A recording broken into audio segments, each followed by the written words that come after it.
The Southeast Asia Center at the University of Washington.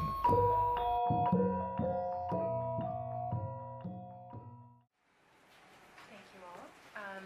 As Shannon said, I'm Catherine Cox. I'm Senior Acquisitions Editor at the University of Washington Press. I have the good fortune to be working with David on his forthcoming book, which we have the manuscript right now. Yes, finally. So it should be out in the fall. It's a good feeling. Well done.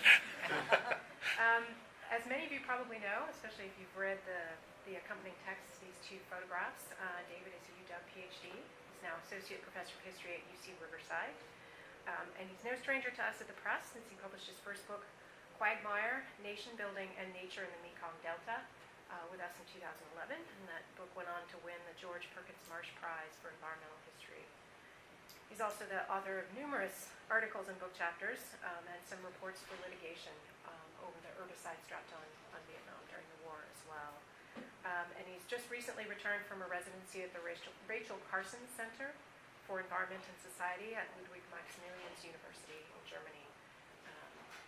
So, as you can see from these two photographs, David makes innovative use of maps in his work, particularly maps that were made possible first by aerial photography in the early 20th century and then by satellite photography later. And these are images that historians really have done very little with so far.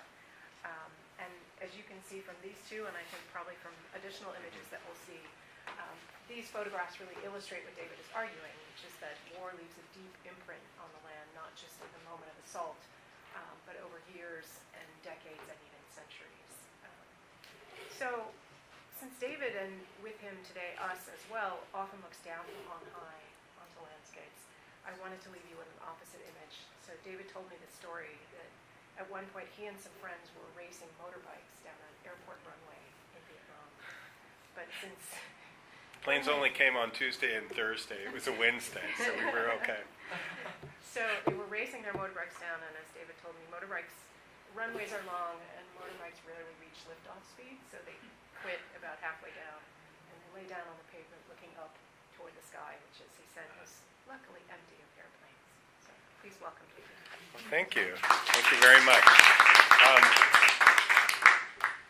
I do love to use images, and I'll get back to these images a little bit later. I wonder if I could get a little dimmer, maybe? If not, it's okay. That's what it is. Okay, good. I think my images are fine. I wanted to start my talk by thanking all of the people that made it happen. Sarah Ludin at the Seattle Art Museum has graciously invited me to give a talk on Saturday, part of the university lecture series on Asian studies. And so I'm talking about Mekong mud and history and art and artifacts, even ancient history. It's going to be a lot of fun. Celia, thank you for inviting me and getting this added on. And Shannon, thank you for making it happen. And Catherine, thanks for being my editor and for editing me. Everyone deserves an editor. I'm not sure if editors deserve us, but it's so important, and I really appreciate it. And finally, so when I came to Seattle today, I was sort of wondering, how would it be, and how would campus be, how would the talk go? And right when I got off the Link Express from Westlake, I came out and there were actually two rainbows, double rainbows, and I think that rainbow was going into Thomson Hall. So I took that as a very good omen. I wanted to share it with you because we have this idea that Seattle is this rainy, seasonally affected, depressive place, and, which it certainly can be, but it also is a place full of magic, and the campus is a very magic place for me and great memories. So I'm happy to be here in Thomson Hall to meet you all, and I'll talk about my material. So this is the title of the book. This is actually a landscape picture from a former Special Forces base, and these are bomb craters when communist forces overran the base. And it's a very common image when you look at war's effect on the land. But I'm actually trying to move away from that in a sense in the book, and I'll talk about that. In fact, where I'd like to start it is a very different place.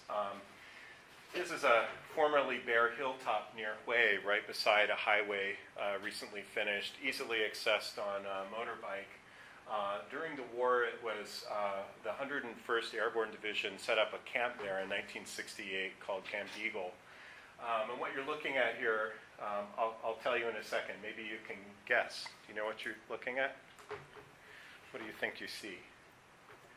Well, there's a lot of bamboo, some acacia, eucalyptus, kind of in a patchwork. There's actually a creek right here. This is a ledge, and then it goes down, and that's the other side.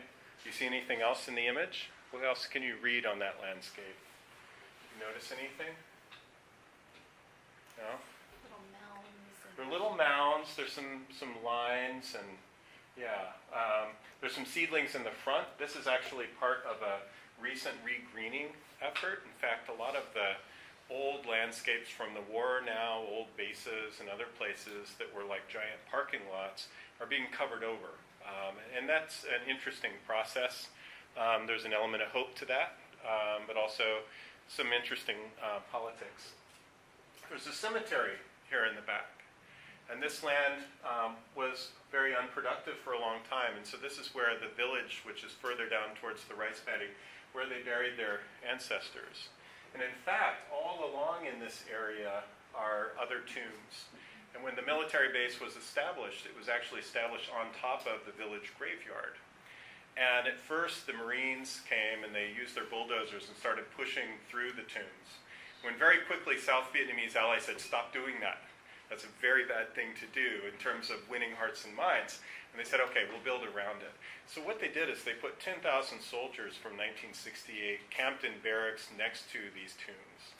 And American veterans even talk about the walls of the tombs providing cover from incoming rocket fire and shrapnel and things like that. You see pictures of GIs waving to the camera sitting inside a tomb. And just think about that juxtaposition of a person fighting a war, living in a base landscape that's put on top of a funerary landscape. It's something that I play with in the story, and I'm really interested in what I kind of think of as ghost spaces, so this place has been a kind of a touchstone for me in a sense, and because every time I come back to Hue since I started this project, the place has changed. It used to be really barren, and now next time if I went, these trees would be about 10 feet taller. And it's interesting to see how the recovery has happened. But I'm also aware of kind of the ghost layers, the under layers from reading the history. And in fact, I took a piece of that, what was a former helipad of the asphalt. I don't think it was a violation of UNESCO cultural heritage rules. I don't think this is considered an artifact by UNESCO. And I don't want to pass it around because I'm not exactly sure chemically what's underneath here. So I'd rather that nobody else touch it. But what I like about it is you see the thinness of this asphalt. And this asphalt was really cheap. Asphalt had to be imported to Vietnam by the Americans, and it was sprayed very thin. It's not like they were building SeaTac here. And it suggests kind of the thin impermanence of this American military occupation in a sense. And we tend to always think of it in the monumental terms of destruction and bombing, but there are other ways to look at it when you get down to it. And these are just some Google Earth views. So you can just see here this kind of footprint of the old helipad, and this is for now, that's Google Earth. And this is the cemetery that you saw. There's the former hamlet from this village. The village is further down below. And that is the Ministry of Defense Vocational College. That's a driving range to train drivers.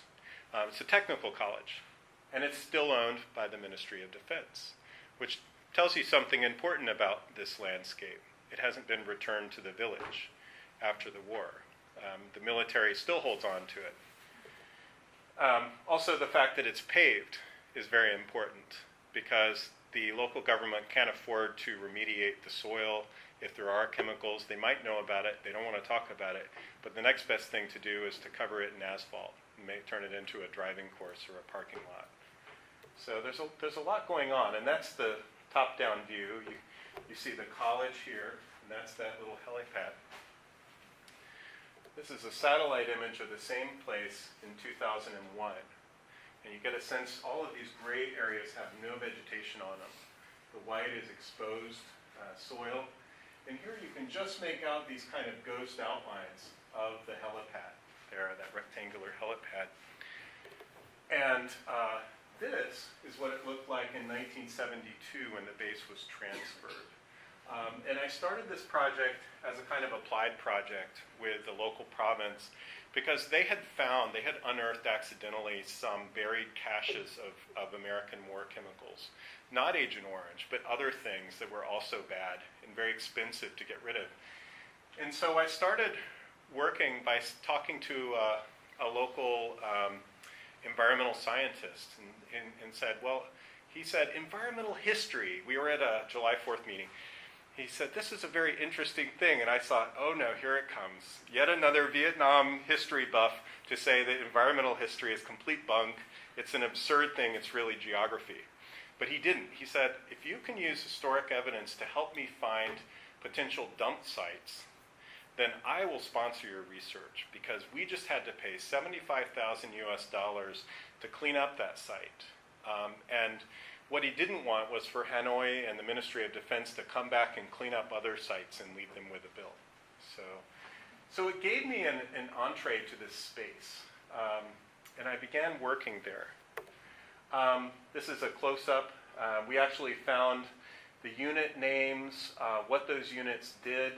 This is where they stored all their drummed chemicals, including Agent Orange, other things, and there was an artillery depot. And they've now used these sites as industrial sites as a way to kind of reuse them but not expose civilians or people, homeowners, farmers to them. We also characterize the kind of chemicals that they used. These men are in an Army chemical platoon, and they're not loading Agent Orange onto a helicopter. They're doing something else, which is actually much more terrible. They're taking 55-gallon drums of powdered concentrate for tear gas. It's a chemical called CS. They're putting about 15 drums inside that cargo helicopter. The cargo helicopter will then go over a suspected enemy camp or bunker and drop them from the air, these big barrels of concentrated tear gas that will cause lesions in your trachea and lungs if you inhale the powder. It's extremely caustic.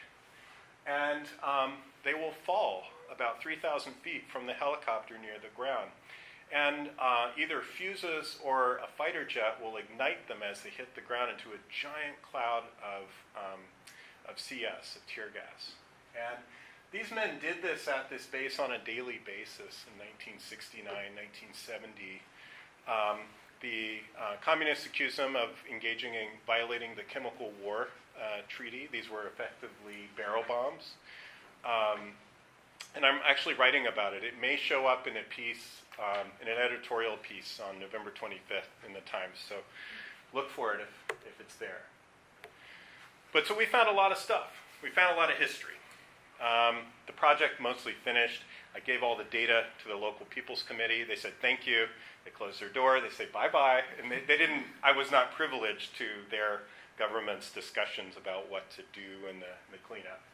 But that's okay, because in the process of going to sites like this old helipad, it allowed me to begin to look at the landscape in a different way. And that when you're looking at war in landscape, you're not just looking at one set of footprints or one military's scars on the land, but in fact, if you're trying to figure out what are the early impacts, you often find that one military is sitting on the ground that another military had occupied before that. And in this case, this area was inhabited by South Vietnamese and French African troops in the 1950s, by Japanese soldiers in the 1940s, and it had been deforested at least 200 or 300 years. It was a wasteland, in a sense, long before the Americans came.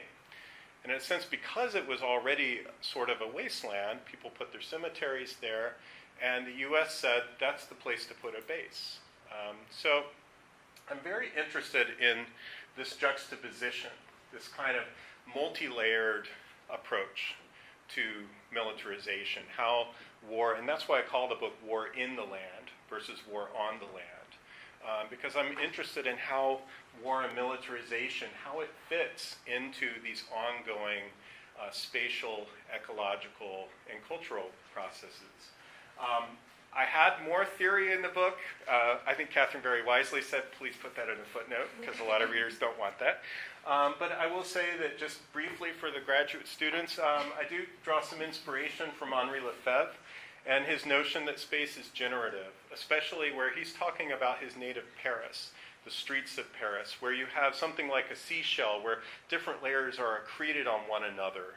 And in some ways they interact. It's not just a modern city or a traditional, or, it's sort of a bric-a-brac on top of each other. And he talks about spatial representation having an influence, like maps, military land leases, spatial practices like artillery firing ranges, also counter practices like the villagers who insist on continuing to bury their dead in what is military land, even now. The People's Army owns the land, and the villagers don't care.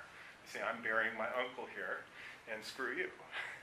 And there are signs, there are military signs saying, military zone, keep out, do not dig graves, do not make tombs. And that's exactly what people do. So I like that. I'm also interested in some ways inspired by Cynthia Inlow's work, and sort of a feminist theorist who talks a lot about militarization, not just in the physical terms, not just in terms of tanks and hardware and bomb craters like that first image, but more on the subtle ways that military processes affect everyday life. She has a great chapter about women wearing camouflage and sort of how certain aesthetics are impacted by militarization. And in particular, what I'm interested in with base landscapes are the way that military bases kind of seamlessly over time fold into things like industrial parks. And in a sense, a military base is an industrial park in reverse, right? It's a logistics node, it's a hub, but instead of finished products going out, you have finished products coming in, like jet fighters or helicopters or barrels of chemicals made in the USA. And they're being deployed in the countryside versus the opposite when you have resource extraction. But you have a large labor pool living in dorms, basically, on this industrial landscape. And from space, a military base and an industrial plant look about the same. So Cynthia Inlow is somebody who kind of attacks these ideas that keep the military and military world separate from the non-military world. And so I try to play with that. And finally, in terms of landscape, Dennis Cosgrove has a classic book about social formation and symbolic landscape. And I think that he died prematurely, and I think his work hasn't really gotten as much play as it could have had he continued to write. But he makes some really powerful statements about the ways that symbolic landscapes can motivate, I would say, even an army to fight in a particular place. And these ideas we have of landscape and their symbolic importance oftentimes are really powerful in shaping connection to certain places.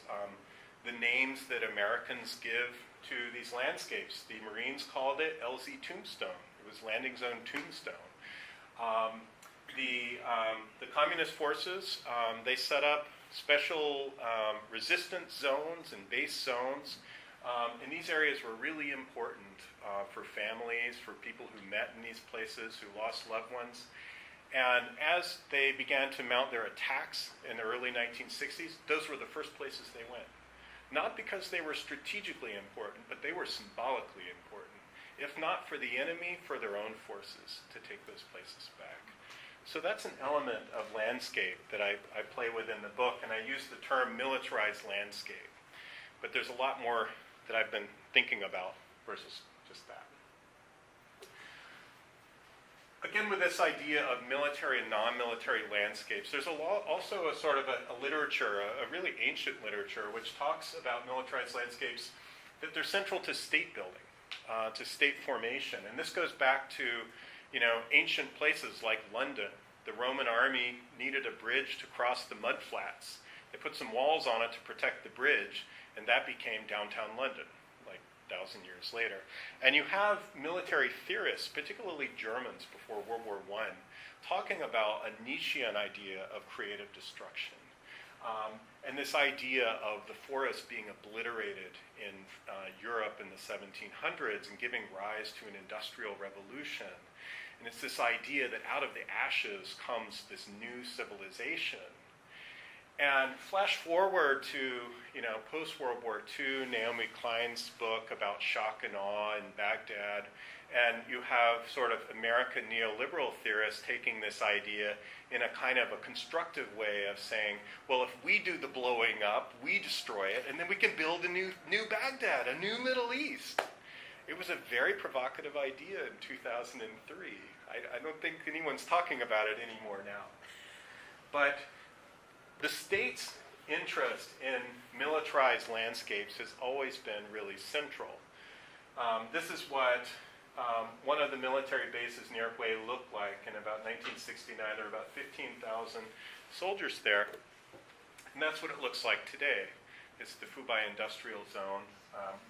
So you can see there's this sort of easy melding. And it's not just in Vietnam. This decommissioning of bases is a global phenomenon, very popular in the United States. So the aims of the book, very briefly, are to give a longer history of the militarized landscapes in Vietnam. And I really focus on central Vietnam to get into more detail, into more depth, and to bring out those stories. And again, I try to make the point that war does not just scar the land. I think it's important. I've been thinking about Veterans Day coming on Friday, and with people, we think of veterans and we think of war scars in a sense as the initial trauma, but then it's the post-traumatic stress. It's the ongoing, how do people live with those memories of what they did or what was done to them? And I think you can say a similar thing takes place with land. That land is living, these processes are ongoing. And if we begin to think about war's effects on the land as being embedded in an active landscape, in a generative space, then it can lead to some more interesting questions about its relationship to ongoing processes.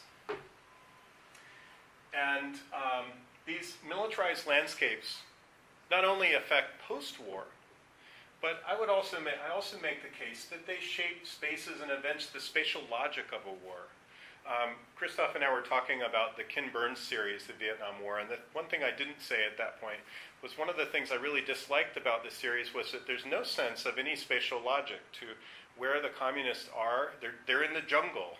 They're in the ambush site. Where are the Americans? They're on the road with the tanks, and that's all you know. There's no sense of the space, the landscapes, the regions of Vietnam and these terrains. But all of the soldiers fighting were intimately aware of these terrains. If you weren't, you might die. So there was incentive to quickly learn. And finally, demilitarization is not just a process of closing the base and the soldiers leaving, or bulldozing the area, or covering it with trees. Just like with people, demilitarization requires complex engagements, multiple excavations in a sense, if you're trying to demilitarize a space. So those are the big parts. And what I'm going to try to do is take you on a tour. I think we have about 20 minutes, right? And show you some pieces from the book. I hope it sticks together. And I hope we have time at the end so you can ask me questions and we can talk in more detail. So first of all, I say that Central Vietnam, it's an excellent, I use scare quotes because no conflict zone is excellent. It's terrible that it's a conflict zone, but it's an excellent historical laboratory for understanding one of the world's major conflict zones. This is Hue, the former imperial capital. It was about 60 kilometers south of the demilitarized zone. So it was a border between North and South Vietnam, but in fact it has kind of an ancient history as one of the world's fought over border zones. These are the two military bases that I studied in detail, and these are villages nearby where I did local history, oral interviews, looking at village records, and really studying the old history of these villages. Very quickly, one thing I found, of course, is that these villages were settled by Lei Dynasty soldiers who fought the Chams. This is part of Champa, and they defeated Champa in 1470. And they got land title to these villages, many of the original founding Vietnamese ancestors as veterans of the army. And this was a settlement zone for soldiers. This is where they landed in the 14 and 1500s. So there it is, this ancient border zone. Until the 1400s, Dai Viet was that land to the north. That's where they spoke Vietnamese. And the various port cities of Champa, where they spoke Cham, were here in this area.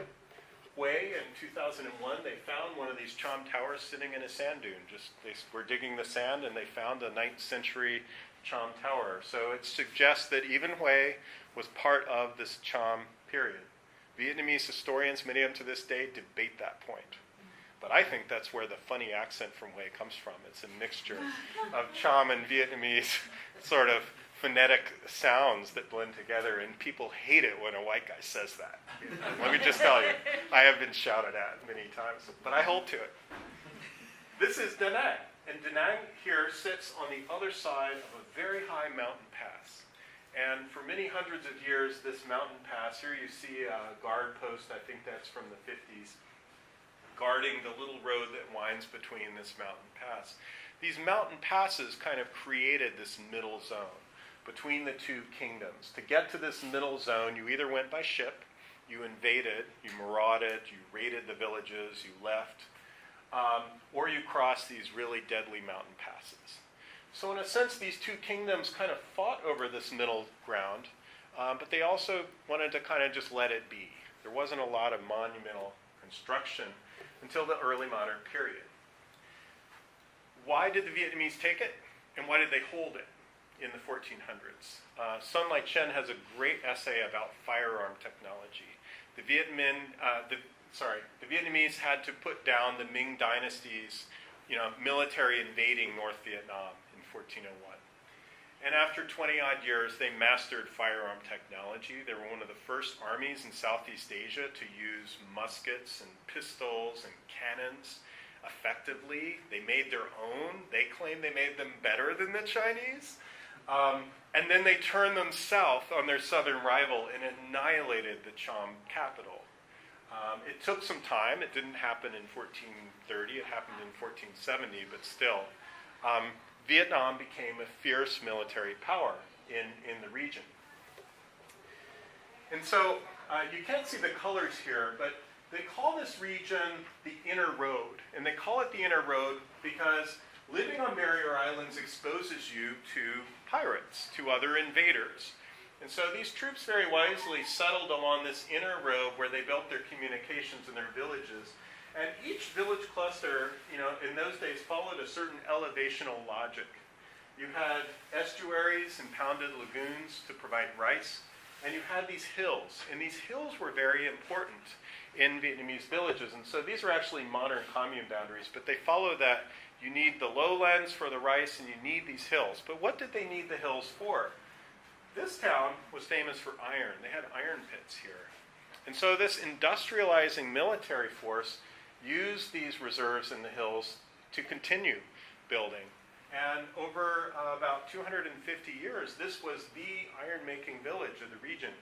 They produced about 60 tons a year of iron for the kingdom, for its wars. They produced another 60 tons for markets, for knives and kitchenware and things like that. And they produced a hell of a lot of slag. Slag is the waste material when you smelt iron. And they cut down all the trees because they used charcoal for the kilns. And the kilns ran day and night all winter long because it rains like in Seattle. So you don't want the rain to put out the kiln. Which meant that there was kind of an early modern environmental crisis in this region. And as the hills eroded, people left the hills. They couldn't farm there. It's no surprise that the big marine military base and the original colonial airfield was built here, because this is where all the slag was spread out. Nobody even wanted to bury their dead there because slag's kind of toxic. So I use that part of the book to sort of contextualize what comes in this colonial and post-colonial military period to say that it was not all wine and roses in the early modern era. And other environmental historians have articulated similar ideas, that when we look at these pre-conflict landscapes, we're not just, seeing verdant, biodiverse jungle, in all of these areas. It's not that simple. So I talk a little bit about this kind of early warfare and this problem of wasteland. There's right now in Vietnam still this tendency in the newspapers to blame all of the wasteland on the American war, to say that the Americans, the military base, the bombing, and it's true, the American military produced a lot of wasteland in Vietnam, but wasteland was a problem much, much earlier in Vietnam. So, this discourse on wasteland goes back earlier, and it intersects with early military activity, particularly colonial. What happens in 1877 actually is that one of the first French military cartographers shows up in this area. He's actually invited by the Vietnamese imperial court. It's a weird thing. The French basically said, we're sorry for taking all of the Mekong Delta in southern Vietnam, but we're going to give you a present of 6 gunboats, some old gunboats we don't need, so you can have a fleet. And we'll send some French naval captains to help your imperial sailors learn how to captain and direct these vessels. So this guy was also a cartographer. He traveled with the imperial military on the roads, on the waterways, and he noted every single defensive position, every kind of defensive military fortification, every administrative post. He was a very good map maker. And he talked about these bare hills. But he talked about them in a really new way. Instead of saying, oh, it's total wasteland, you can't grow anything there, he said, these Vietnamese, he called them enemies at the time, are lazy. They live in these little clustered villages on the coast, very unhealthy for French people, for Europeans.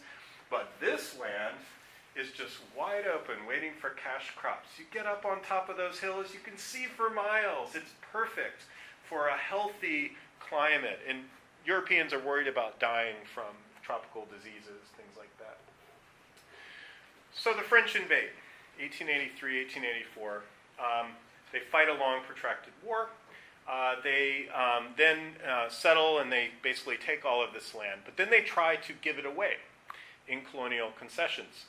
And as it turns out, no French person, no Vietnamese person wants this land, because you cannot turn a profit on this land. There's no topsoil, for one. It's severely eroded. And so they try to give it away to high-ranking Vietnamese, like this man, Mr. Hoang Cao Khai, who was a Mandarin. He was a collaborator with the French. And they wanted to give him a big parcel of land along that highway, not far from where that first military base was.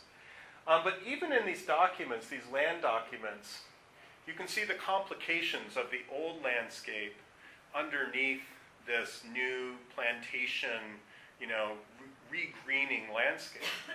They say you can have the land inside the line. That's a big parcel. That's like the whole UW campus for one guy, for free. You have to cultivate it, and 5 years pay taxes. However, you are not allowed to take this section. This is a section of tombs from the founders of the village right here. And the village has been using all of this land. They have tombs all over it. And they're allowed customary access every year at the Lunar New Year and other times to go through your land. Also over here, this is called an artillery polygon. This is an artillery firing range. Whenever the colonial military needs to train its cannoneers to shoot and lob artillery and get it, they can come here and use it. So you can't stop them. So you can be farming, but they can come here and they're going to blow up a hillside. And what do you think this elderly former, regional leader of North Vietnam says? No thanks, I'm cool. He leaves. He goes back to Hanoi. He becomes a provincial governor, district governor. He said he leaves it behind. So that area stays wasteland. It becomes a problem for the French in the 1920s, after World War I. And in particular, it becomes a problem because the French begin to see the extent of these wasted landscapes. And you can no longer blame it on the old guys, because the French have been there for a long time, and colonial progress is supposed to yield benefits for the society, the civilizing mission. And what it looks like across huge areas is rampant deforestation, rampant erosion, destruction, and poverty. And airplanes only make it worse because you can see the full extent of this. You're no longer just restricted to the one colonial highway. So the colonial government begins to, do new things after the war. And this is one of these early air shots they take of this landscape where you can see all of these bare hills in the back. Okay, so they build an airfield. That's important. They also locate a leper colony here, because what better place to put lepers than in a completely deforested area of slag. And I make the case in the book, too, that this period in the 1920s and 1930s, I call it an aerial turn. The airplane, the radio kind of creates this idea of a new nationalist future. Imagine the idea, at least, being able to look at pictures of air photography and think of the landscape and the power, like Donna Haraway calls it the God trick.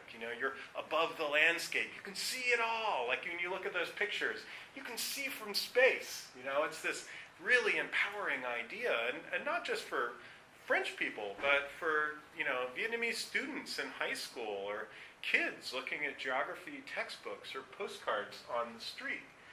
And you see the creation of a kind of new aerial platform. You have the railroad, you have the highway that can speed you along, but you add to it the airfield. You add to it radio towers. Radio Hui begins broadcasting in the 1930s. And you then have, when the Japanese come at the beginning of World War II, a kind of a new military overlay on this aerial landscape. They build the air base, they expand it. They start a POW camp for the French or American pilots who get downed and other people here.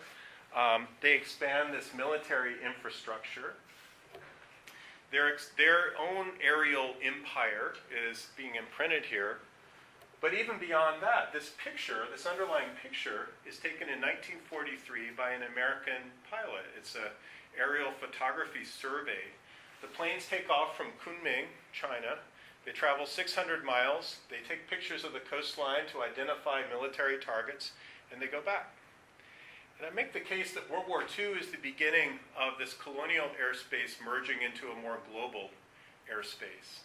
In the sense that the Americans are using a new mapping form, the Universal Transmercator, the grid space. Mount Everest is the reference, and they're mapping all of Asia. And they're mapping it for their own Army Air Force to find bombing points, but also just to incorporate it into this new global map of the planet as the U.S. military expands. And I would say that it's not just the Americans or the Japanese. In August of 1945, when the communists waged the August Revolution, the Viet Minh seizes control over military infrastructure. They take the transmitters at Radio Hui.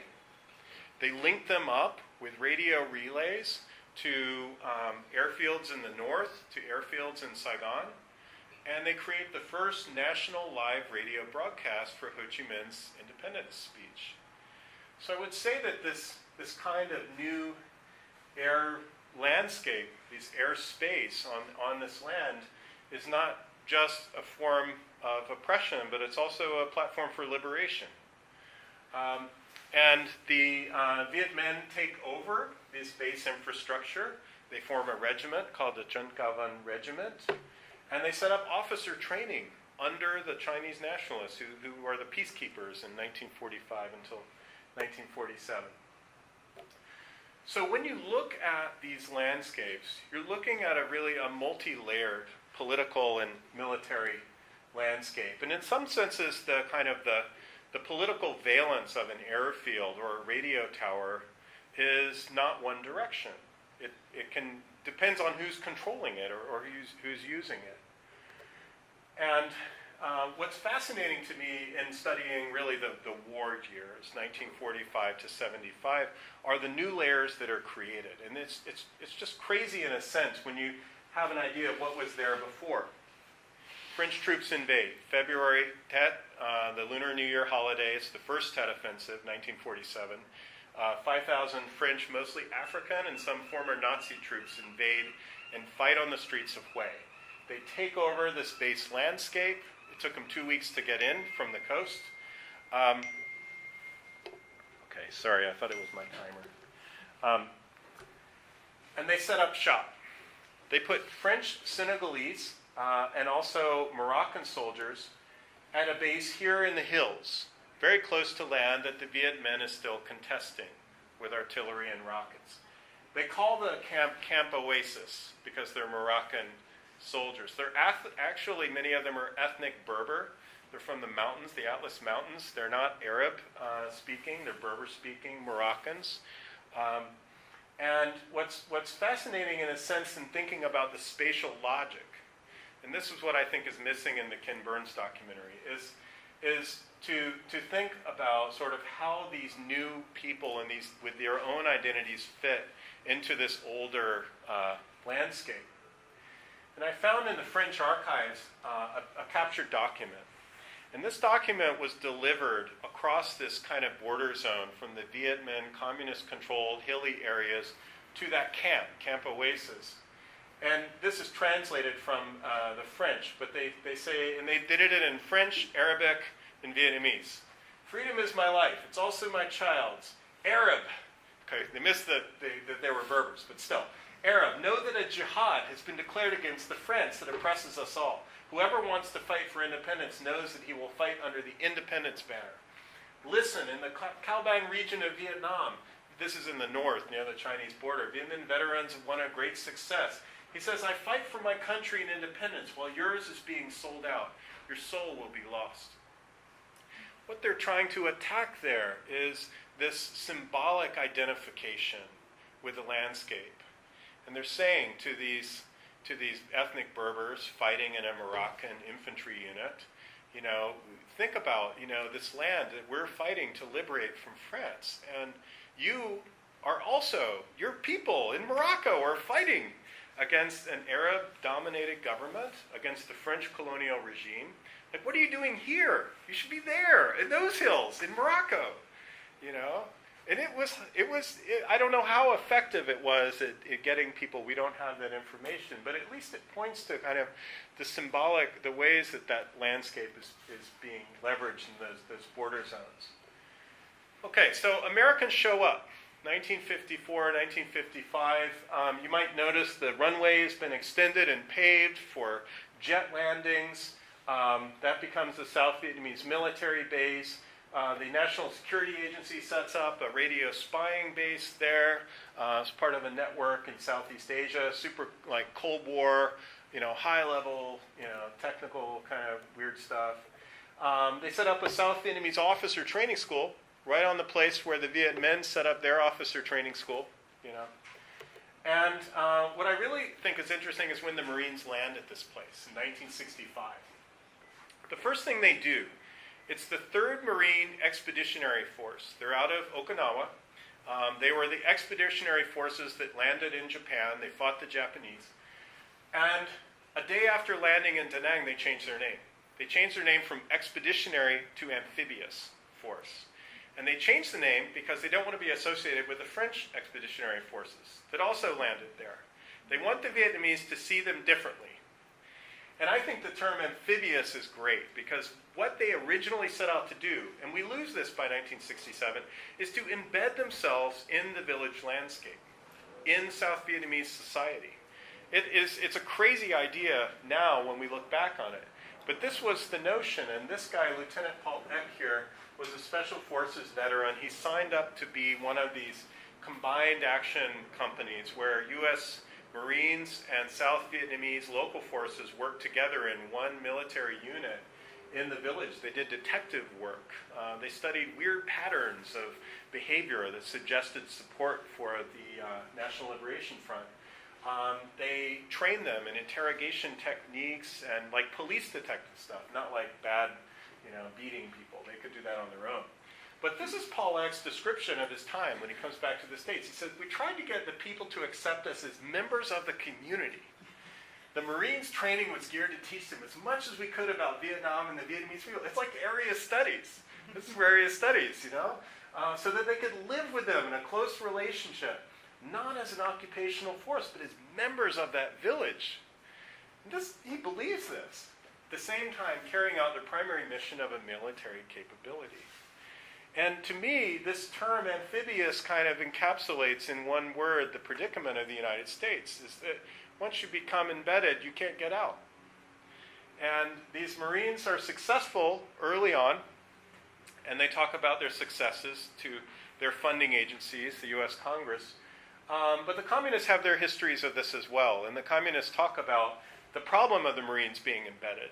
And in particular, one woman, she strapped a claymore mine to her body. She went into the infirmary where 5 Marines were being treated, and she detonated it and killed them. So you can be embedded in the village, but you can also suffer just like the locals do in the village. And that they realize very quickly. In a sense, it's that vulnerability in this landscape that turns them into more of an aerial bombing, remote control military. So the U.S. military fails. It fails at that embedded mission very quickly. And they opt for something totally crazy. Samuel Huntington has this famous article from 1968 called The Basis of Accommodation. And he basically says in defense of unprecedented aerial bombing of the Vietnamese landscape, an area the size of from Seattle to Olympia, getting all the bombs dropped in Western Europe in 1 year. Like, it's intense. He says, well, that's creative destruction, which means that we're clearing out this huge area. But South Vietnam is now the most urbanized country in Southeast Asia, except for Singapore, because all the people in rural villages have moved into these refugee centers along the highway in the cities. They've created new cities of refugees. And he suggests that this will be a way to build a new base of support for an industrial, capitalist country that can be an ally of the United States. The U.S. begins in '66 building base cities on a level never seen before.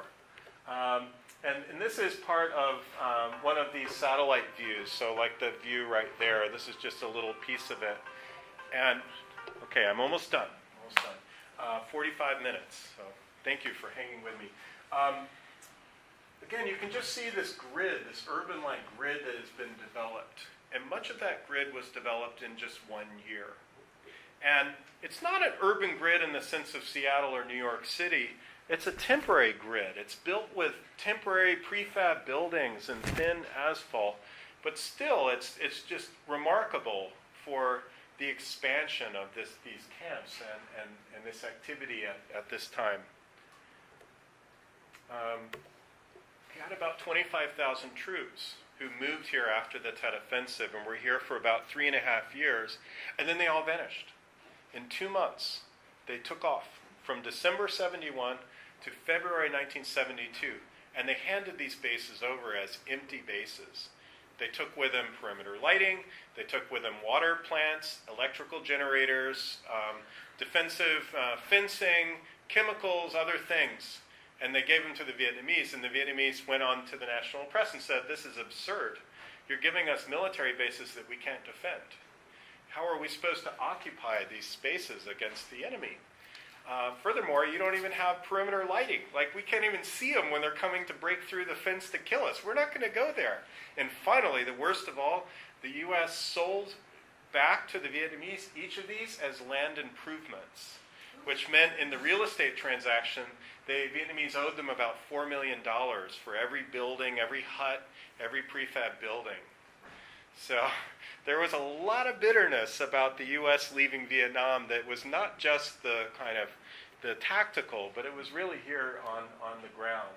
They also left behind a lot of ammunition and chemical dumps, landfills, the standard procedure at that time to get rid of materials that you weren't going to put back on a ship, like a barrel of tear gas. was either to burn it or just to bury it and cover it with dirt.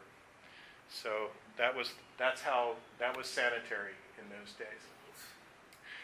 So finally, this whole urban expansion, road building, airports, heliports, this infrastructure that Sam Huntington thought was going to win the war, creative destruction. As it turns out, the North Vietnamese and the NLF were very urban people. They loved roads. They loved urban infrastructure. It just so happens that they had built a highway through the mountains as a necessity of the war. But once the Americans left, they began driving their tanks down the same highways the Americans had built to fight them. And it presented an immediate problem to the post-1972 South Vietnamese government, which is what was to stop them from driving on these roads all the way to the coast. Well, in Easter 1972, that's exactly what they tried to do. And in response to that, for about 6 months, over the summer of 1972, the U.S. Air Force commenced high-altitude bombing along those roads. And this is an incredible density of bombing. Again, to give you a rough estimate, let's say 9 months of 1943 over Western Europe. But here it's clustered in 2 areas. And I'll point to this name, Bastogne. Talking about symbolic landscape, that's a really important name for this Army unit, the 101st Airborne Division. Bastogne was a town in Belgium that the Nazis assaulted in 1944 for the Battle of the Bulge. It was a hilly area covered in forests. And the 101st Airborne, the paratroopers landed, they were supplied, and it was this brilliant, resistance to the Nazi siege, and they held out, and they broke through, and it sort of paved the way for marching east and into Germany. And it's sort of unfortunate that they chose to name this fire base, this base on a hill, that was the last defensive post before you got down here to Hue, Bastogne, because in many ways it was so different, so completely different, except that it was a hilly landscape. Used to have forests. So, wrapping up, but post-war, how do we integrate these lands? How do we think about taking these war-torn landscapes and in a sense bringing them back into a non-military state? And I would say that first of all, you have to appreciate the extent of this sort of military detritus that is covering this area. And this detritus is not just physical, like here you see an old tank that's been abandoned. And this is what a WGBH PBS documentary filmmaker just pictured on the road from the airport into Hue. They were filming the first Vietnam documentary in 1981, and that's just part of the footage. This is the old base where I was formerly up there on the top at the beginning. That's my favorite spot. And there are people in these villages, and they had a lot of strong opinions when I talked to them about these places and how these places were cleared away. There were a lot of villagers that said, keep the tanks. Don't get rid of every single freaking tank. Let someone remember the extent of this military occupation so they never forget. And there were just as many people in the village who said, oh, that shit is terrible. Get rid of it all. Clear it away. Cover it in trees. Like, we need to move on. We need to live. And this guy, Ông Phung, was one of these older village residents. His family had been in the village for several generations. And I won't read it all to you, but he basically said, I remember in 75, or before that, he was fighting with the NLF, and they could look down from the hills and see these American bases like New York City with so many lights, and to a Vietnamese guy in a village, it looked like New York City. Helicopters taking off, the noise, and then all of a sudden it was empty. It was a ghost town. And he then went north for 2 years for training courses in Hanoi, and then he had a government position, and he came back, it was all gone. And he was really sad by that. He wanted to keep it. And I would say that these landscapes, they hold power not just for Vietnamese, but for American veterans. There was a New York Times journalist who talked about this period. He was there in 1972, Craig Whitney. And he went back on one of these Back to Vietnam 10 years later thing in 1983, and he wrote about it. And he said, well, there's nothing left on these bases, just some old stones. And an American veteran responded in a letter to the editor, and he said, and I think this is important juxtaposed with the Vietnamese villager living next door to the base. He said, I must respectfully disagree with his observation that only stones were left where the bases had stood. Camp Eagle, home of the 101st Airborne Division, military airfield at Phu Bai.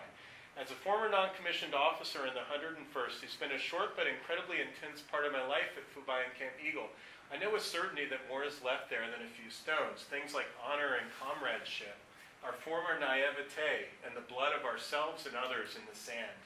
For those of us who fought there, Phu Bai and Camp Eagle remain something indelible, a place in our minds and memories, not just places on a map. I think that is, I love about this quote is that he's basically saying the same thing as a man who lives in the village next door. And he's speaking to the symbolic power of these landscapes. And I think that symbolic power has been largely ignored in the literature on the war, in the documentaries. And I think it's partly ignored because these spaces are so complex. And there are so many layers to it. People just don't have the time. So in conclusion, the hope that I have with my book is that I hope that the book will stretch out, will deepen a sort of understanding about these environmental histories of war. And that we stop thinking about the environmental history of war just as a few spots, on the map or a scar on the land, but more how war and military activity does become embedded in. And I'll just sort of follow up with, what's happening now in these spaces to show that even today, now almost 50 years since the end of the war, local governments continue to struggle with what to do with these spaces. One of the easiest things to do, of course, is for the military to hold on to it and just build new stuff. And that's what they do. They do it near Seattle. They do it in SoCal, and they do it in Vietnam. Another is just to cover it in plantations. A lot of World War I battlefields are covered in pine trees for that reason. And then, of course, what happens when you put a sign on it and says, watch out, the CS, the tear gas poison, is buried here in a dump. Don't dig. And that creates other problems, of course. And this is my favorite. So this is near where I began my talk. And this is that sign. It says military zone restricted, no building of tombs or digging of graves. But you can't really see it in this picture. I got on my motorbike. I drove down here. And then what you see here is a brand new cemetery with brand new tombs, giant concrete tombs, and in graves. So it means that people in the village are just ignoring this, and nobody in the military really cares. If they hit something, well, it's on them. But I think that this moment of the graves is important for a different reason, and I kind of end with this in my book. I think it's actually a sign of hope, because it's a way of reconnecting to this landscape. And it's a way of reconnecting that is, in a sense, linking it to family histories, if not national histories. And in Vietnam, since the war, I think that's been one of the most positive sort of areas for healing the wounds of war, have been the reconnection of overseas families with relatives in Vietnam, not to celebrate any national moments or holidays, but instead to celebrate their own families and their own genealogy, and sort of to make those spaces serve a very different kind of history. So it's not a morbid thing, graves, but I'll end there, and thank you very much for listening.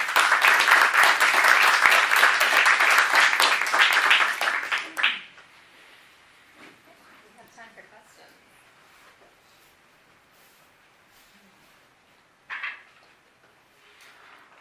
I have no question, but I just want to throw in my experience. I take students to Quang Tri, as you know, and affiliate with Peace Corps Vietnam there, and they have their headquarters on a former battlefield, which was a former U.S. Marine supply base outside Dong Han. And then, just like you said, it was abandoned and then handed over to Arvin, and Arvin couldn't hold on very long to it because they got overrun by the People's Army in the East battlefield. And so there's a symbolic space because Peace Trees, it has replanted that battlefield in rather expansive forest now.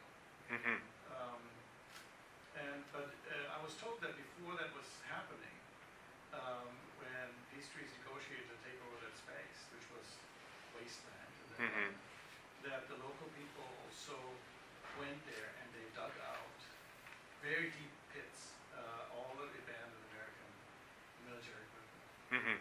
And what is left over now because of that digging is one of a rather substantial big lake feeding Doha. Wow. So that former base and battlefield is now partly a plantation or a new reforested area, but also a lake that was formed by digging out the Are they using the water to drink? I hope not. I believe so. 'Cause it's probably a former landfill that they excavated for the metal, and then the chemical residues would just settle in. But they're really complicated spaces, and even in the streets of Hue, after the Tet Offensive, we're foreigners. We have this idea that people have moved on. It's all new people mostly. I mean, the old Hue people are mostly gone. The city's expanded. But if you ever get a local who lived there in the 60s to talk about the neighborhood today, they do not talk about the Tet Offensive except in the most whispered tones deep inside their house. Because oftentimes their neighbors are descendants of the people who are on the other side, whatever side they're on. And there's a sense that history is still very much alive and affecting to you and your kids. And it's not dead. It's very potentially a very painful connection. So people go to great lengths to kind of step over it. To tread lightly. That's what I called that little exhibit, because you don't want to disturb these layers below. And also I remark, I think I left it in the book, in Hue they have, in July, the 7th lunar month, and the full moon is the Wandering Souls or Hungry Ghost Festival all over East Asia. But in Hue, every full moon is the Hungry Ghost Festival. I mean, people will still put out food and do altars on the sidewalk every single month. And I say, why is that? It's because there's a lot of wandering ghosts there, and people are very much afraid of those ghosts, even now. So any kind of constructive effort to excavate or build in this Fubai industrial zone, there are tons of people who come out and are like, oh my God, they're digging! Stop the digging! It's a difficult process. And even in Germany, I was in Germany this summer, and in Germany there are old bases from World War II or American bases, and even there you try to reappropriate them or reuse them, and it's not easy. Yeah. Hi. Hey, Judith. Lovely talk, David. Thank you. Thanks. I wanted to question maybe this is a little bit off the point, but you mentioned you had this discussion with Christoph about the burns and the sort of lack of spatial geography that was evident in that. Yeah. I sort of wonder about that because it seems to me that the cinematographic technique was pretty much focused on the geography of the land, and there was a lot of discussion, particularly this issue of whether or not the Americans could take and hold land. So it seems to me that there was this kind of overall framing in terms of the land itself and who it belonged to. I mean, I agree that there wasn't any kind of, there wasn't other than the obligatory red ooze map from time to time. Yeah. There really wasn't a kind of sense of where they were geographically, but there did seem to be quite an intimate relationship. Well, I would say that there was a lot of generic land. There was land that was devoid of vernacular landscape. This idea of places that people name and that they know. That a lot of local Vietnamese people, regardless of what side they were on, they knew what those places were. And from the Americans did too. Well, the Americans named it again. a lot of Americans gave new names to places, and they gave them names like the Ia Drang Valley or Hamburger Hill, or they used numbers like Hill 937, but they didn't know the local vernacular landscape. They weren't there long enough to really absorb it or make sense of it. But that landscape had real deep meaning for South Vietnamese ARVN soldiers, for communist soldiers. They fought violently and savagely over these places because they knew what they meant.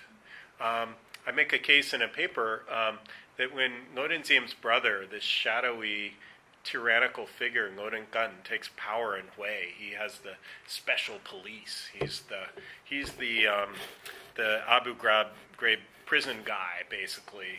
He's just that creepy. When he takes this American money to do these agricultural development zones, he doesn't just pick places on the map that would be good for putting refugees to set up an agroville. He goes to the exact spot that the Viet Minh created their strategic camp in 1947. He sends the American bulldozers and he just rips it to shreds and puts in military bases and brings in about 500 settlers. He pours all that American money into that spot because he knows that that is the spot. He wants to rip out the heart of the revolution, and he knows that's the spot they care about the most. And there's a set of cables from the American consul in Hue in 1964 where he had a direct line to Washington. He didn't have to go through Saigon. And Hue had the Buddhist protests, and they had all this uprisings in 1963, so they installed the direct cable. So he's getting ready to go. His term is up. And he's having a party, his going-away party at his villa in Hue, when he gets a runner to the ARVN commander who's at the party, and he says, the communists are marching down Highway 1. They've taken everything, they've blown every bridge, 44 bridges, from the DMZ to Hue. They're being held back at 17 kilometers north of Hue on the highway, and they've overrun that development center up in the hills. That was their first target. They hit it with artillery and rockets, and there's like 1,000 soldiers attacking this camp with like 12 Americans and 200 ARVN soldiers. What should we do? And the American consul wires to Washington. He says, the North Vietnamese have crossed the DMZ. They've committed an act of war. This is July of '64, a month before Tonkin Gulf. And it is true. The North Vietnamese said, yes, we had a regiment in the hills, and we had a battalion fight with the NLF and wipe those guys out. So, I saw none of that in the Burns documentary, this idea that the land, like certain places, had symbolic value. It was, and even on the Vietnamese side, the North Vietnamese, they're not really talking about it in that way because I don't think they were asked questions in that way. Yeah. There was a part of that, just to continue a little bit on that, was I'm teaching a class about Cambodia right now, and we read a book called Salvage by Krishna Oak. Ooh, no. Sounds good. Yeah, you might like it. It's a recent book, and it's about the Jarai in eastern Cambodia, but who are also in Vietnam as well. Right. And one of the ways that she writes about the landscape there is more in terms of the ways that people have kind of go out into the landscape. She's interested in ideas of risk and the relativity of risk. So like going out into the landscape to take scrap, for example, bombs and planes in particular, is a livelihood practice now. But yet it's one that is very ambivalent for the dry and also for the NGOs that kind of problematize that behavior in terms of injury, like risk for injury.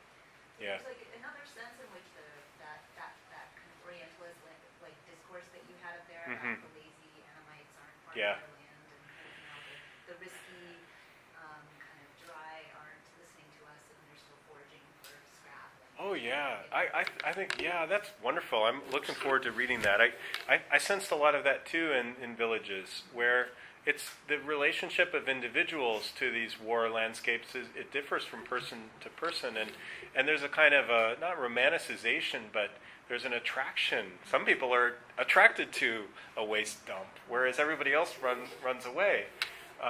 It reminds me actually of people when I was backpacking in Europe way back in the 80s, who these Germans would go to World War I forts in the forest and take unexploded shells, and not even worrying about whether or not they were still potentially live or not. You know, a pin settles and boom, your back of your car is blown off. But they were fascinated. I actually went with them in some of the forts because I was fascinated too, you know, and we went down about 5 stories in a concrete fort. It was Duomo. It was the big one, one of the big French forts, and so I find these people in these villages really interesting too. Like, and they're not all poor. You know, a lot of the people are just, for whatever reason, they just have a knack for unearthing and finding stuff. Yeah. All of the markets, the kind of commodity chains went through Vietnam. Then the materials were going Yeah. from Vietnam or to China, and then sometimes back to build Yeah. new for construction materials. Yeah. Sites where And again, with this sort of Orientalist idea that the insurgents were non-industrial.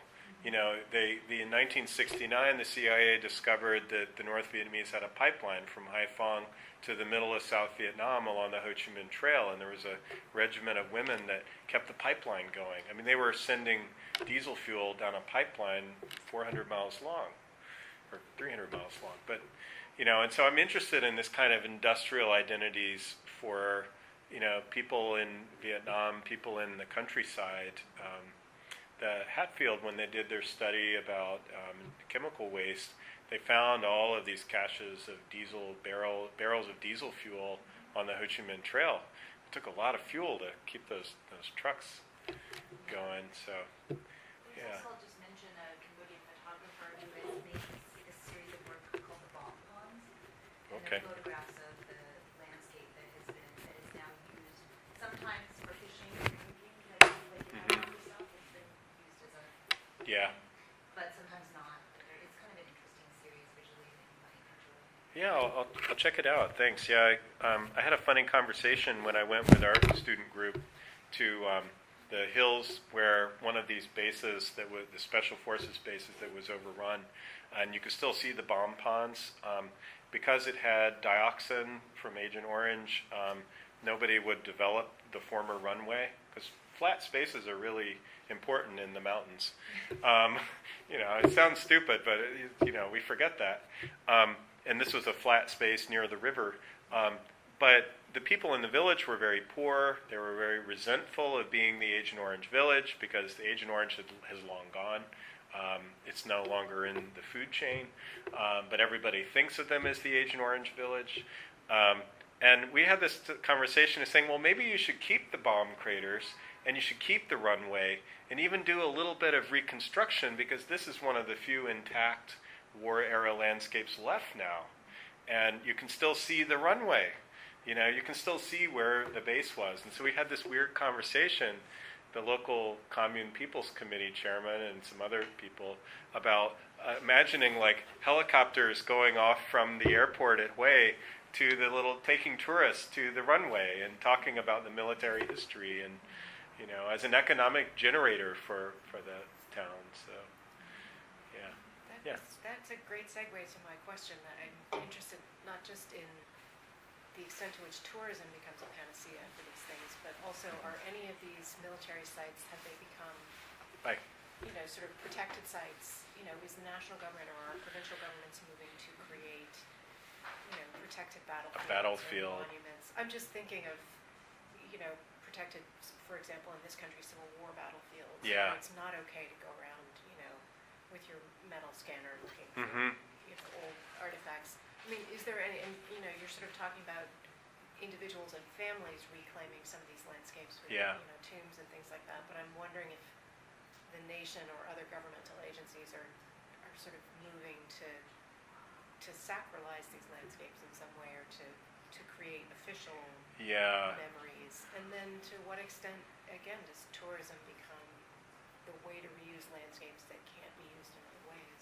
Gosh, yeah, I'm just running through so many places, and there's so many issues. One of them is who pays for that, and provinces aren't getting money from the national government to pay for that, and they have to generate money. The Vietnamese military is not like our military, super endowed from the state with $600 billion a year. They have to earn money. They run the telephone company. They do industrial things on these military spaces like forestry and mining. They have construction companies. They build concrete. So I think on one level, like a practical level, there's not a lot of interest because of the money and how valuable land is. But then also it's very painful, and it was a civil war. Americans got caught in the middle and blew everything up and got killed, but the Vietnamese were fighting a civil war, and they know that, even now. And so in parts of former South Vietnam, to preserve a battlefield, no local administrator wants to deal with the interpretive plaques on that thing. And knowing that half the people are going to hate your guts, and the other half are going to think you didn't do a patriotic job of representing the sacrifice of the People's Army. Or the liberation. So I think a lot of communities have just avoided it altogether and let it go under trees and other forms. Yeah, I wonder about Civil War battlefields, how long it took after the Civil War before the battlefields were turned into parks. Like, when did Gettysburg become a park? I'm guessing rural Pennsylvania didn't want to deal with Gettysburg for at least, that's something we've been arguing about a lot lately, because I don't know Gettysburg specifically, but that reconciliation happens in the early 20th century, and that's when all these Confederate statues go up. Yeah. Because that reconciliation is Right. the process of rejecting the most radical implications of the war. Sort of And implications of in the war. some ways, in Vietnam, it's still a very divided country politically. There are things just below the surface that, it's like, I'm waiting any day, you'll just be having a normal day, all of a sudden, okay, it's a multi-party state now. Okay, that just happened. Like, when did that, nobody saw it coming all of a sudden. And then all those old sort of antagonisms. And I think that Southeast Asia in general, that's always a fear, that you're going to be the next Thailand or the Philippines and have an insurgency. So there's a sense that the distance of these historic battlefields in time is like yesterday. It's still dangerous in a way to play with those memories. So it's almost as if, and I get the sense in places like Khe Sanh. Khe Sanh is a former Marine airstrip near the DMZ. It was attacked in '68. The people who, whether they fought for the South or they fought with the North or the NLF, they're just happy to let it go under coffee plants. Like, they know they have their differences, like neighbors may have their differences about what to do with the place, but they don't want to have that fight. They're like, just put some coffee plants on it and let's leave it. Yeah, it's interesting. It's that commemoration. It's really different. No, actually, there's some commemoration, like museum in Quang Tri also. Yeah. And they do have that. But Right. I visited one. It's really small and kind of like, it's like like maybe a little bit bigger than this room, and that's it. Mm-hmm. They don't really do. There are a lot of monuments. Yeah, So there are monuments to the fallen, the To Quốc Gi Kham, the nation, reflects or remembers, and you have the local people who died for the North or for the NLF. But you don't have monuments, obviously, to the South Vietnamese Army, people who gave their lives heroically for their country, but that country can't be remembered. That's still a very complicated issue in Vietnam. Even like there's a cemetery in the south, the Bien Hoa Cemetery, for the officers. For the soldiers of the Airborne. There's still kind of there's still arguments in terms of how they preserve it, how they want to do it. And in fact, even talking about like these landscapes, the environmental scientist that I work with, he said, okay, you can go around on your motorbike, like don't get off the beaten path too much. You need to talk to my office before you go to some weird place, like a former base out in the mountains, like don't get off your motorbike. And you can write about it, but you can't write about dioxin. Like you can write about buried waste, you can write about tanks, you can write about bomb craters, but you cannot find dioxin. You find dioxin, your visa's going to get yanked. You'll be out of here. And I was like, God, what's the deal with dioxin? Like Agent Orange, that's the contaminant. And I said, why wouldn't they want me to say, hey, here's your dioxin? And later over coffee he explained, in sort of informally, and he said, well, the problem with dioxin is that's a national issue. And if we find dioxin pollution, this group in the Ministry of Defense in Hanoi will come down, they will take over that site, they will clean it, sort of, and they will leave us with a big bill. And my bosses in this province are going to just have my head for it if your research shows that that's dioxin and that's what happens, because they do not want to pay for that. There's no EPA to do the cleanup, you know. So it was funny, yeah. Yeah, I come back to your talk. That's very interesting. But I was wondering if, about the human aspect, the human effect of this militarized landscape.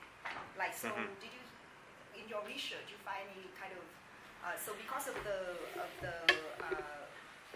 base camp and everything, did it affect the say the population of the nearby villages? Like, there's any immigrants, or did they move out of the this place because of all the chemicals and all of the American, French and Japanese soldiers and all that? Hi, Judith. And then, good to see you. Yeah, and then they just like, no, I would not live in this area. Yeah, the population dynamics in these villages near these bases are really interesting because, first of all, during the war, you have a lot of people who flee the village, a lot of men who join the resistance and don't come back. Either they die in combat or they move to other places, and so you have a lot of families with no men. And then after the war, you have a lot of land that isn't reclaimed. A lot of families leave, and then 5 years later, boat people. So families with former South Vietnam take off. So the villages have a lot of population flux. And so in central Vietnam, what they get are a lot of people from north of the DMZ in Quang Binh, who are also central. They have a similar accent, and they come and are like new pioneers, and they get sent to the former military parts of the village to try to have a farm. Because the locals know that land, it stinks. That is terrible land. So you do not want to try to farm that land. But if you're so desperate, you're starving in former north central Vietnam, and you're going to come down as an army veteran with a new piece of land, then, well, okay, you can have it. So there are new populations that come into these villages, and as men come into the village, marry women in the village, and then they form new partnerships and relationships. So I remember in Yale village, for example, the local old-timers who had families that went back generations often talked very disdainfully about the Quang Binh people up in the hills, in the hilly parts of the village. That's where the new people who came, they were new, they came like 40 years ago, but they're still new. So there was kind of like a class system in the village, in a sense, that as Vietnam has gotten richer, the people near the highway and with the rice land, they're actually not even farming that much anymore. Their kids are off in the city. The farm is like a hobby farm. The rice fields are let out to a company that runs it, like industrial rice farming. And they're pretty wealthy. But the people up in the hills are the Quang Binh people. They're different. They're post-war. Not really, yeah, because of the I know that after 1954, there's a lot of Northerners moving to Hue area as well. There are. But not only because of the political, but they're not moving into the old villages. Right. Those old villages are almost hermetically sealed against the Northerners. They're sending the Northerners to the edge of the military base of Phu Bai, and they create a little Catholic enclave. The other villages are predominantly Buddhist. But those people eventually, they kind of established that village there. But I mean, like specifically about the these military bases, Mhm. like were the villagers nearby, were they affected by, they realize, because it seems like it's a multi-layered, Yeah.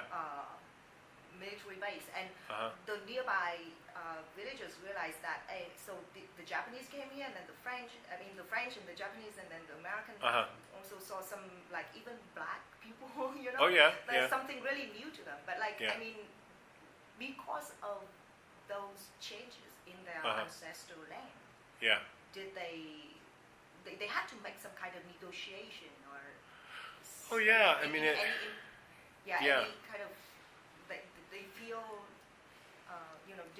did you look at the human feelings or changes in social life, cultural life of the villages? Yeah, I would say I kind of kept my analysis at a broader scale, and rather than doing more of a social history of the village. This book by this guy Trullinger, Village at War, is a really good study of just one village, where he spends like a year talking to people in this village, and he really kind of lays that out in more kind of ethnographic terms.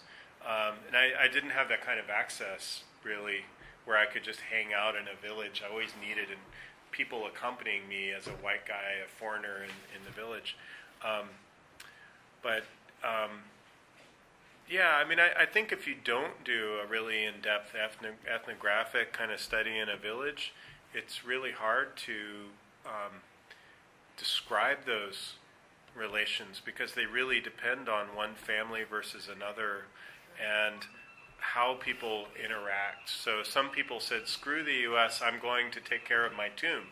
U.S. troops might have shot at them while they were cleaning their tomb outside the base. But they did it anyway. Other people left the tombs until after the war. It's when you get to that level, that kind of micro level of how families interact with the surrounding bases.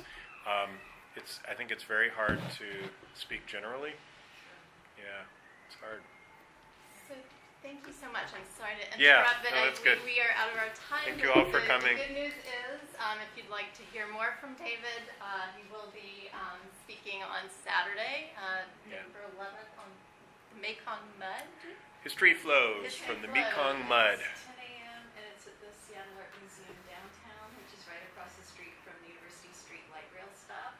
And just say you're from the UW seminar and for free admission. Good. Thank you so much for Thank you, joining Shannon. us. Thanks. Yeah.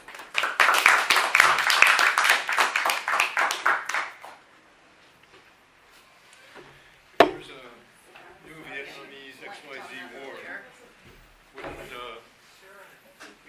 Tombstone location be ideal for ex-military people to set up their camp? It depends on the nature of the war, I guess. Yeah. Well, important. Yeah, it's true. But they're also, I mean, military occupation is not that different from other forms of real estate. They're very practical reasons why you build in a certain place. So, the proximity to cities, but not in the city. But oftentimes it's the previous character of the land. So the U.S. goes into Iraq, Bagram Air Base becomes the big base, but it's because it was already a runway, and you don't have to pay the new runway. It's a good location. It's a great location, and that's what probably the British thought when they put their biplanes landing at Baghdad.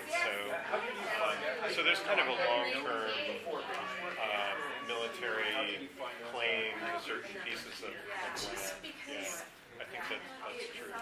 But I'm kind of curious about how they get there in the first place. Like what was it about this air base that became why they picked that place instead of others? About in the jungle. Yeah. Boy, I found that because I was going to go on Thailand or the rivers. Well, see, and that's how the Americans kind of thought about it, because they were thinking about where to land helicopters, where to put radio relays, lines of communication, sight lines, and things like that. But the resistance, the opposition, had very different ways of thinking about it. They were thinking about camouflage and other routes of movement, how to not be...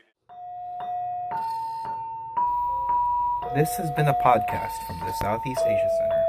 Thanks for listening.